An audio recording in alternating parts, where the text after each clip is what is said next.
Where are you from? I'm from Pine Bluff, Arkansas. Still living there? No, not at the time. I'm in Texas right now. What part of Texas? Arlington, Texas. Now that's a strange part of Texas to be in. I'm thinking you're a rapper, you're probably in Dallas or Houston. I'm always in Dallas and Houston. It's just I'm living in Arlington right now. And how far is Arlington between Dallas, between Houston? 20 minutes and like 3 hours. Like to Dallas is 20 minutes. And to Houston is like 3 hours. And you said you're from Pine Bluff, Arkansas. For people that's not familiar with Pine Bluff, they're probably familiar with Little Rock. Little Rock. How far is Little Rock from Pine Like Bluff? 30, 40 minutes. Now, how old were you when you made that move? To Pine Bluff? From Pine Bluff, where you were born, to Texas, where you're at now? I made that move probably like a couple years ago. After you were an adult? Yes, sir. Okay. And what was the reasoning for that move? I have a little boy live out there. I have a 9-year-old. Okay. That live in DeSoto, Texas. I see. Now, what was it like for you growing up in Pine Bluff? Can you paint the picture for us? Man, it's just a typical, like, poverty. The typical thugging, killings, everything you can name, dealing with, lower class, growing up in the hood. It's just like everywhere else, everywhere else in the bottom. It's the same thing. Same robbing and killing and everything, selling drugs. It's the same old typical hood. Did you become a part of that type of lifestyle, or did you avoid that type of lifestyle? I was in it a little bit. I had 1 foot in, 1 foot out, because I was playing sports. So I had 1 foot in, 1 foot out. Now, when it comes to the streets, and you say 1 foot in, 1 foot out, was that unavoidable for you, that route? Could you have made a better decision than going that route? Not where we from. Like, it's either you play ball or you be in the streets. Either one of the two. And I messed that up anyway. My 11th grade year, my attitude messed me up. So when when my scholarship went down the drain, I just went, put a foot in the streets a little bit, middleman a lot of things, The reason why I ask is because that type of avenue can come with some serious consequences. It can be violence involved, it can be jail or imprisonment involved. Yeah, we already knew that. We knew what to expect, like dealing with the dope gang. Like, we knew, like, if we get out here and do this and do that, it's a chance you die or go to jail, So we already knew what came with that type of life. That's why I wasn't in it just full-fledged like that. I just had a little foot in it because my brothers and cousins, that's what they did, full time. And I'm like, that's extra money. So let me just step over here and do it a little bit, then come back over here, on the positive side. I was just going both ways, but I'm not even in it no more. Like, I've been out of that for like 4 years now. Like, everything is, positive. Any regrets, though, being a part of that type of path? No regret. Just hindsight 2020 looking back at your life. No regrets. Was it worth it? Was the risk worth the reward, or what you got out of it from the time you were in it? No, I really wasn't worth it. To be honest with you, that risk is not worth the reward. That's why I wasn't just in it full-fledged like that, Because I have partners that got killed, got shot in the face 3 times, in the pen for years and years off of petty money. That's why I was just in it a little bit. I wasn't just like full-fledged, like, oh, I'm a D-boy. Like, no, I never like to be labeled as a hood nigga or a D-boy. Like, that's too simple for me, man. What do you say to somebody that's watching this, and let's say they're in a similar position as you, 1 foot in, 1 foot out? What do you say to a kid, maybe they just came out of high school's done, they got to make the next decision in their life? I know everybody comes from different backgrounds and different situations, but 1 foot in, 1 foot out, what do you tell somebody like that? What I tell you, really have a mind. Start reading. You need to read books more. Instead of looking at your partners or your OGs and stuff, stop looking at them, man. Stop looking at them. Look in a book, read a book and pray. Because I'm telling you, God gonna tell you, He gonna give you answers, man, on the real. What was your roughest moment growing up? The picture you painted does sound rough, but what was probably your roughest moment growing up? Mine's when I was a kid or when I was grown? Yeah, when you were growing up. Your childhood, your upbringing. Oh, my childhood. Hey, my childhood was lovely. Like, I didn't have no type of rough moments because we thought, like, our brother, like, you know, I'm single parent. Well, my mom's single parent for our kids. I'm the baby. And everyone in the hood stayed with us. Like, we had it better than everybody in the hood. My mom was a go-getter, like, no lie. So I ain't had no bad times. Only thing used to go on is my brother and them take us house to house to fight people. You know what I'm saying? Like, that's it. We thought pistols on our bunk beds and bricks of weed, we thought that was normal, you feel me? So we had it made because our brothers laid down law. Like, nobody messed with us in the hood. Like, nobody, because they knew our brothers and our cousins, you know? So I ain't had no rough moments. I'm blessed, man. But you did start to get in some situations in school, in high school. Right. You mentioned the 11th grade. Before we get into that part, let's just kind of give a synopsis of what type of student you were in school. What was the description of how you would say you were? Class clown, a player, love the women, you know what I'm saying? Love to be fly every day. That's all I cared about, being fly and having all the women. Like, that was me. Shit. I know sometimes they give out superlatives for like senior year, junior year maybe. I don't know. Every school is different. But did you ever get that, like most like best dressed, most handsome, in best the class? dressed? Yeah, I got that. Yeah. You did get that. Yeah, I got that. What about like homecoming king and stuff? Prom I ain't king, get homecoming king. Hey, people, like I got asked to escort this one girl. You know, I was like, yeah, but I was still dealing with another girl. And, you know, she was, like, on the cheerleading team, like a captain or whatnot. So the rest of the cheerleaders really just pumped up. Like, look at Cam over there, like, talking to this girl. She come over there and smack me, you know. She smacked me, and I'm like, oh, bitch, fuck that. I'm straight. I don't even want to do it. That's why I ain't even escort her. But I was in a debutante, though. What's that? Debutante is like the ball, all, like the females is like all the smart girls, man. Like, oh, okay. I've never heard of that. And one of them asked me to be in it. You know, you have to dress up formally, like tuxes and stuff, and learn how to square dance. Yeah, I did that. I got to fighting that same day of that, too. Like, did you rap in school? Man, never. I hated rapping. Like, rapping. I only been doing this, like, a year and a half. Like, rapping ain't never been my thing. So now let's fast forward to the 11th grade. What actually happened? You were kicked out? No, I was kicked off the team, off the baseball team. Oh, kicked off the baseball team, not kicked out of school? No, okay. Of course not. We weren't having that. No dummies around here, man. What did you get kicked off for? Man, attitude problem. And then, well, to be honest, this is where the scholarship part came. Yeah. I remember you talking. Okay. I had a full ride to this college called Arkansas Tech. You know, I had a full ride. I played second base. But really, I got in trouble like back to back in school. Like our head coach was like worked in the attendance office, you know, and I got in trouble back to back days. One day, I called a girl a bitch and the teacher heard it. You know what I'm saying? The next day, she tried to take my phone. I wouldn't give her my phone. So they sent me home both days.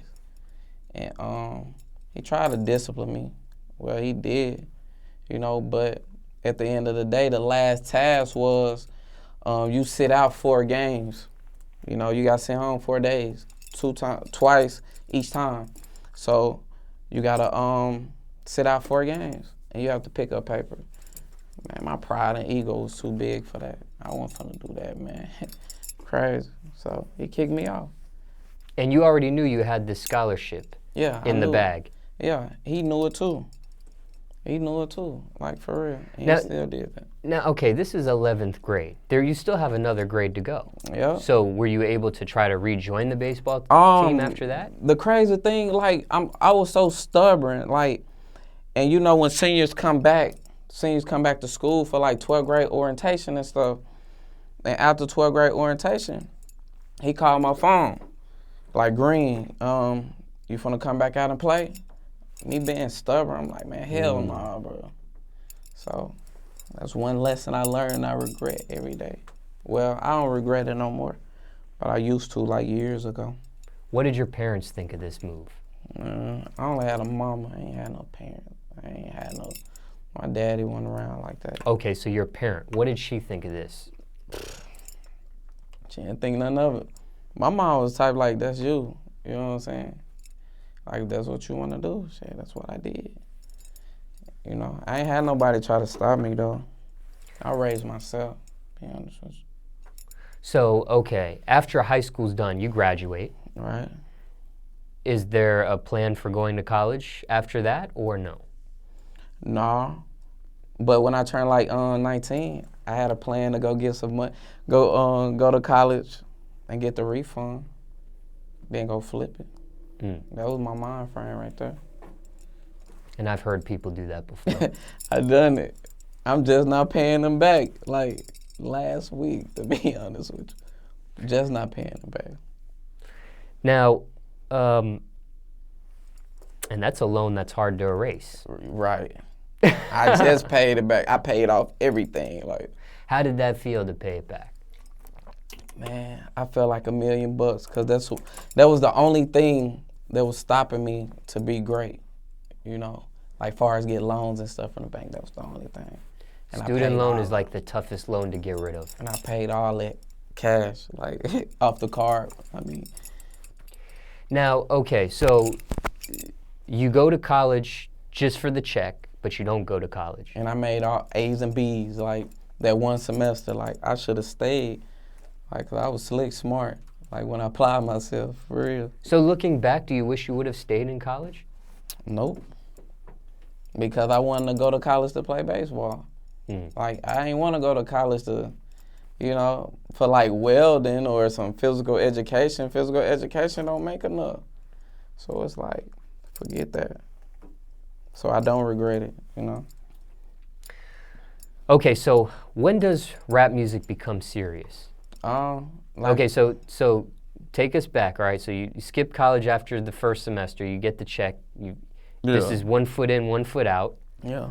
And then what's the period of, or the amount of time when rap gets taken seriously? Is it like 1 year after college? Okay, I'm taking rap like, for 2 years, 3? Like 5 years after college. Like 5 years after college, I got serious about rapping. Like I had a brother, well, my brother named Slab Walkie, R.I.P. to him, you know, from Milwaukee, Wisconsin. He used to always tell me like I always had a way for words, well, with words. And he always wanted me to do music. I used to be like, man, fuck that. Nobody want to do no music, rap. Like, who want to do that? You know, I want to be an entrepreneur. I'm a boss. That's what I always told him. Like, I'm an entrepreneur. I'm invest. I'm going to do this. I don't want to rap. He ended up dying, like, right after that, 2013. So I made up my mind, like, end of 2014, beginning of 2015, like, this is what I'm going to do. Fuck it. And shit, I jumped right out there just like that. Boom. Caught a buzz fast, like where I'm from.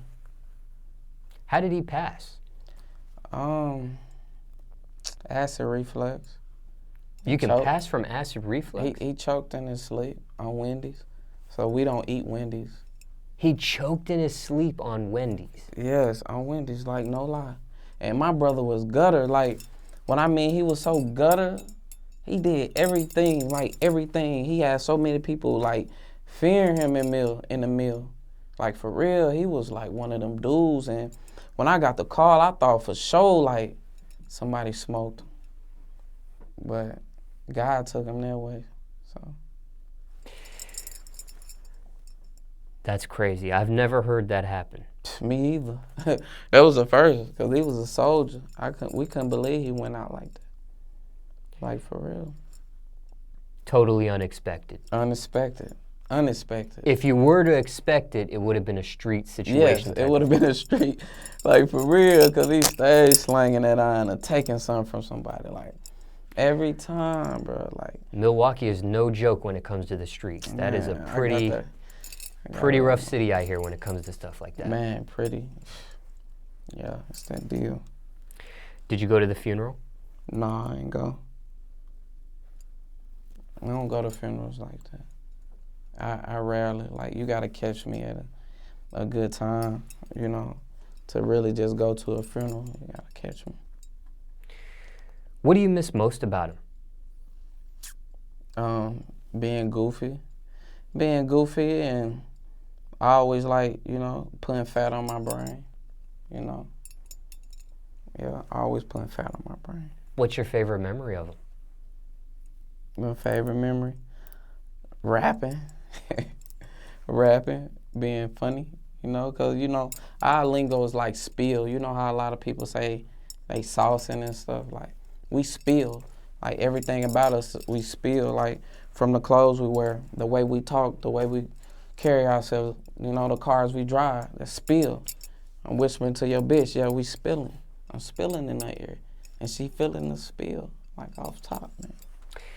Did you ever record music together? Did you have a chance to record music together? Never. I wasn't even doing it then. Like, I wasn't even doing it. But he did say you had a way with words. Yeah, always. Because I could freestyle a little bit. What do you think he would think of your music now? Would he even be surprised you're at the stage you're at now? Or? He wouldn't be surprised. He'd be more like happy, like, nigga, you better keep going. Put your foot on these niggas' neck. Put them red bottoms on their neck, like, for real. Somebody dealing with the death of a loved one. Everybody deals with it differently, circumstances are different. What's some general advice you would tell somebody dealing with the death of a loved one? There's really no way. You really just deal with it. Just pray, man. That's the only way. Time heals it, you feel me? Because you will never forget about them. Like, never. You will never forget about them. But time heals it all, like, for real. Make you cope with it better. Jobs you had growing up, if any? Jobs I had growing up? Yeah. Any jobs? Brookshire's, Wal-mart, Sonic. Any of these jobs tough? Man, they weren't tough, but they was tough. Because I hate working for people. Like, you know, for pennies. I hate that. I don't think anybody would like working for somebody for pennies. I think a lot of people would agree with you on that. Then they try to handle you the wrong way, I swear. Like, they'll try to handle you wrong. Any crazy stories dealing with any of those jobs that you mentioned? I got a lot of crazy stories. Anything that happened out of the norm, though? Somebody would be like, wow, that is nuts. Nah. Nothing abnormal? Nah. Quit these jobs, get fired from these jobs, what happened? Oh, I quit.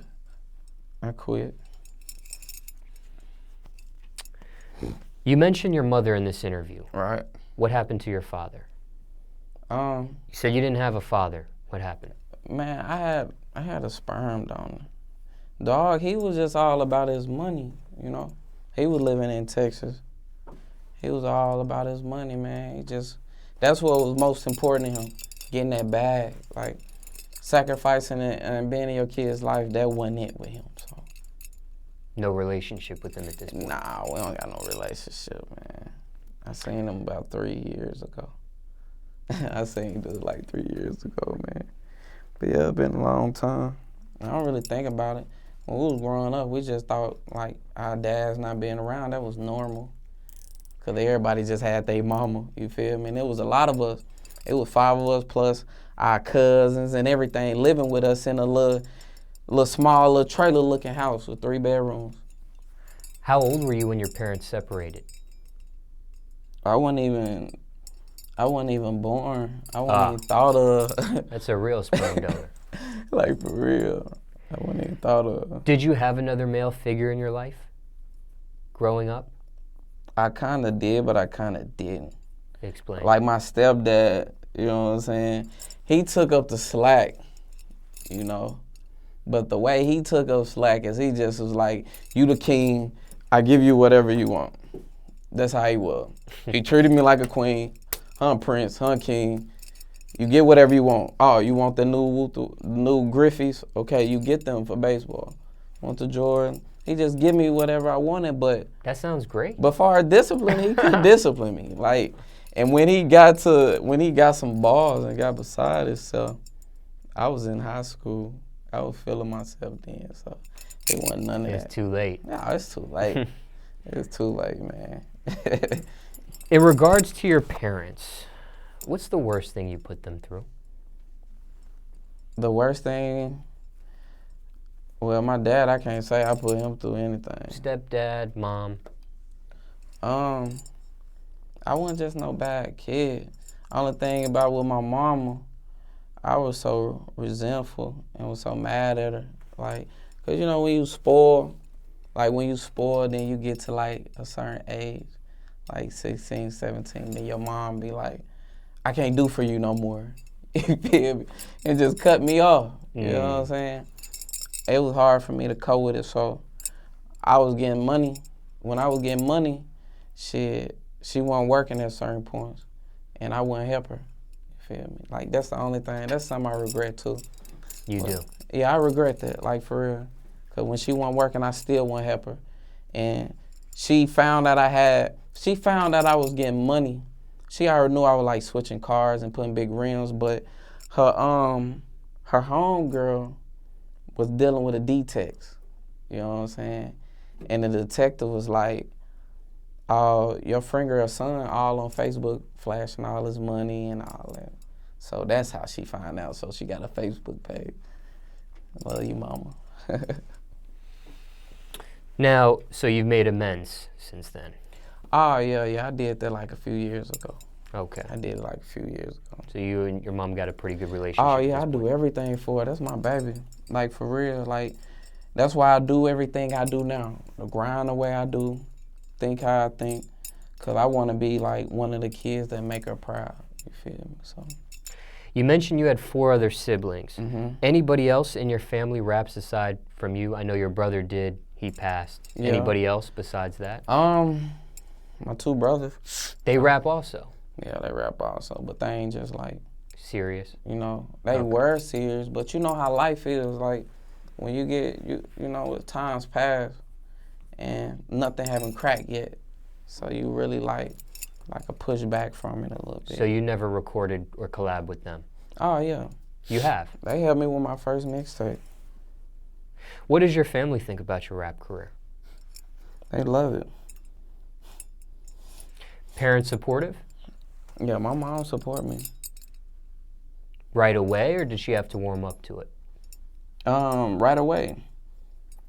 She wasn't just, you know, she can't just go on a road with me and stuff like that. What does she think about the music? She said she like it. She said she like it. What about the cursing? Oh man, I was brought up on cursing. I've been getting cursed out since I was like 3 years old. So. Has she had a chance to see you perform yet? Never. Only my footage on YouTube. What was her reaction? She loved it. What does your stepdad think about your music? He's sick right now, so he ain't doing too much thinking. What's going on with him? Is he gonna be okay? If it's God's will, he will be okay. Now, we spoke about a variety of subjects in regards to your upbringing. Right. What's your message to the youth, overall speaking? What would you tell them today? Stop looking at these rappers. Stop looking at these rappers. Stop looking at TV, thinking everything peaches and cream. Majority of these artists broke. It's just a facade, man. Like, don't look up to a rapper. That's something you don't need to look up to. Look up to a doctor or a lawyer or something like that, man. So some kid watching you may look up to you, telling them don't look up to you. I'm not just gonna say that. Okay. I know I am a rapper, true enough, but just the things you see on my videos, don't like just let that go to your head. You know what I'm saying? It's more bigger than, you know, music. You know, when you see me doing things in the community, like giving back to the kids and feeding the homeless, that's what you look up to. That's what you look up to. You don't look up to this. You look up to what I do in the community, like giving back to the kids that less fortunate and, you know, feeding the homeless and stuff. That's what you look up to.